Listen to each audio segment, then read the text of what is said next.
वजन कमी झाल्यानंतर डाएट सोडला तर मग अजून वजन का वाढतं? कारण तुमचं लक्ष वजन कमी करण्यावर असतं, फॅट लॉस करण्यावरती नाही. वजन कमी करणं सोपं आहे, लवकर होतं.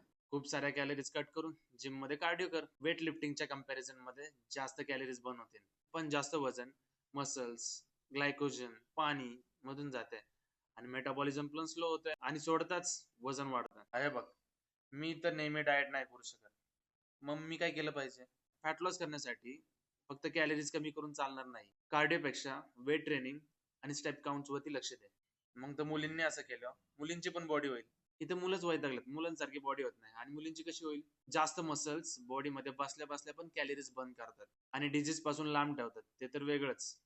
जास्त कॅलरी डेफिशिएट मध्ये पण राहू नकोस आणि स्वतःच्या डाएट मध्ये इनफ अमाऊंट ऑफ प्रोटीन पण ऍड कर. त्यामुळे लॉंग टर्म साठी खरंच फिट राहशील.